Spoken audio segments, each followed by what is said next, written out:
కూటమి ప్రభుత్వం బ్రహ్మాండంగా చేసుకుపోతుంది. పవన్ కళ్యాణ్ గారు కానీ, రామ్ మాధవ్ గారు కానీ, మరి చంద్రబాబు నాయుడు గారు కానీ ఒకే తాటిపై నడిపిస్తూ ముందుకు తీసుకెళ్తున్నారు.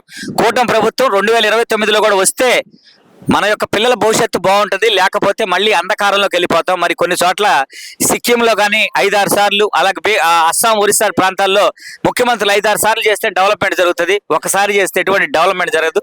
కనీసం 3 సార్లు అన్నా కానీ గవర్నమెంట్ మనం ఇస్తే ఏదైనా స్టేటు అభివృద్ధి చెందడానికి అవకాశాలు ఉంటాయి. లేకపోతే వాళ్ళు చేసిన దానికి వీళ్ళు తప్పులు చేసి, వీళ్ళు చేసే తప్పులకు వాళ్ళు తప్పులు చేస్తే డెవలప్మెంట్ లేక రాష్ట్రం కుంటుపడిపోయే ప్రమాదం ఉంది.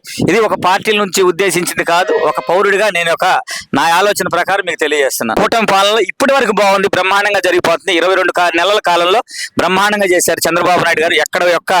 ఎక్కడ ప్రాబ్లమ్స్ ఉన్నా కూడా వాటిని వెంటనే సమస్యను పరిష్కారం చేస్తూ మరి ఆ మండలాలు కానీ, తాలూకాలు కానీ, ఆ నియోజకవర్గ స్థాయిలో జరిగే కార్యక్రమాలు ప్రతి ఎమ్మెల్యేని ఇన్వాల్వ్ చేసి ఆ పట్టణాధ్యక్షులు, గ్రామాధ్యక్షుల చేత వాళ్ళు ఎక్కడ పనులు అక్కడ క్లియర్ చేయించుకుంటూ అన్ని విషయాల్లో ముందుకు తీసుకెళ్తున్నారు రాష్ట్రాన్ని. డెవలప్మెంట్లో ఆంధ్ర రాష్ట్రం ముందుకెళ్తుంది, ఎటువంటి సందేహం లేదు. రైట్.